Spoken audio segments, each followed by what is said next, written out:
Je lis du livre d'Apocalypse chapitre 19, les versets 12 et 13, ce qui suit. Ses yeux étaient comme une flamme de feu. Sur sa tête étaient plusieurs diadèmes.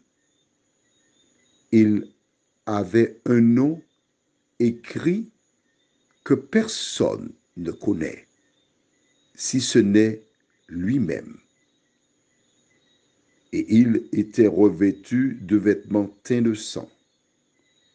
Son nom est la parole de Dieu. Notre thème, c'est son nom ce matin. Prions. Éternel, combien nous te sommes reconnaissants pour le privilège que nous avons de venir vers toi, la source de la vie. Combien il est agréable de découvrir ta parole, de ne pas nous laisser embominer, tromper par des hommes. Et c'est seulement lorsque nous la lisons que nous découvrons la vérité. Nous te prions de manière spéciale ce matin pour celles et ceux qui ont été trompés, à qui on a inculqué que Dieu a un nom spécifique. Permets que celles et ceux qui reçoivent ces gens à la lumière de ce qu'elles lisent, ces personnes, dans ta parole, qu'elles s'arrêtent, qu'elles réfléchissent et qu'elles prennent conscience qu'elles ont été et qu'elles sont trompées. Merci de nous conduire dans toute la vérité. Nous t'en prions au nom de Jésus et pour ta gloire éternelle. Amen. Alors, tu as vu, son nom est quoi? La parole de Dieu.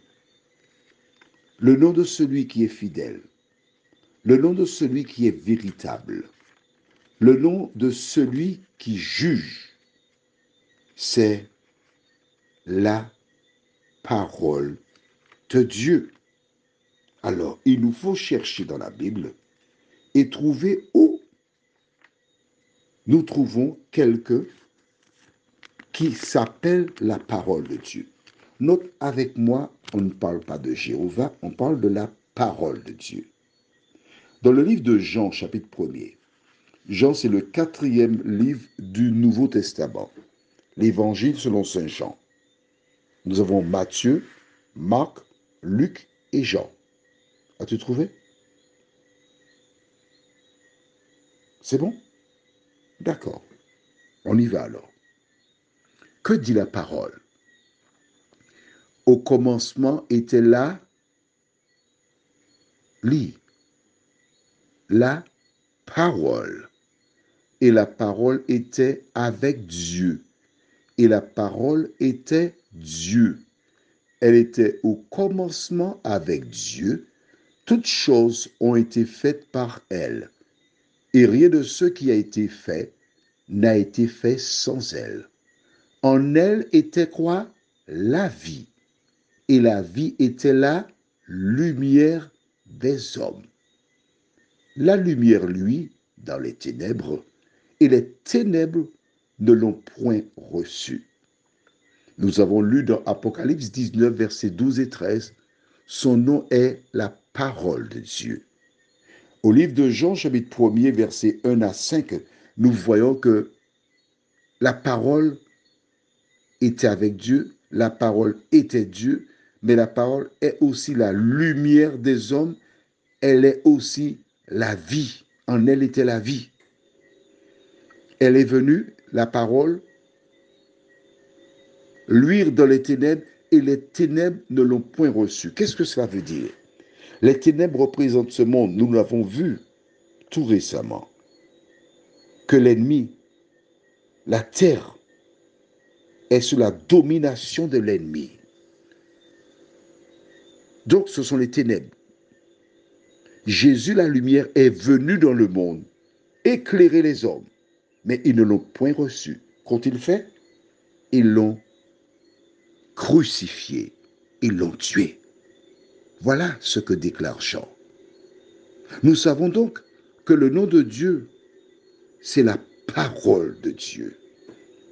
L'un des noms, parce que tu as vu, on l'appelle fidèle, on l'appelle véritable, on l'appelle Jésus, on l'appelle Emmanuel, on l'appelle admirable, on l'appelle conseiller, on l'appelle Dieu puissant, on l'appelle Père éternel.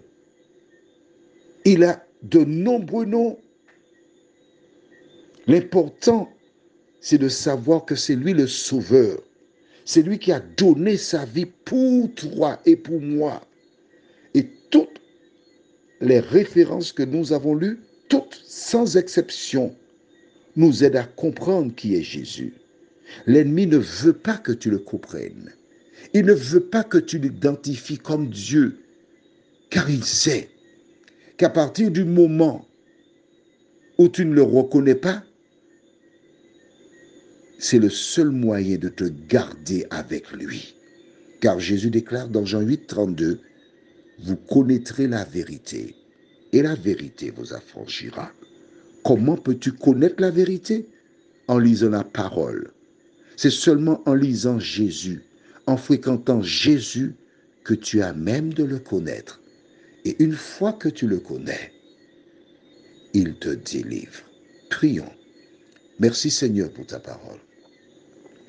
Merci pour ton aide. Merci pour le Saint-Esprit qui a permis qu'un jour, que cette parole soit présentée sous forme de WhatsApp. Merci d'avoir conduit ces WhatsApp dans ces nombreux foyers. Permets que tes enfants prennent le temps pour réfléchir, pour méditer, car ces WhatsApp se lèveront un jour contre eux dans le tribunal divin. Que ton esprit, Seigneur, nous dirige encore ce jour, nous t'en prions, au nom de Jésus et pour ta gloire éternelle. Amen. Je te souhaite une bonne journée.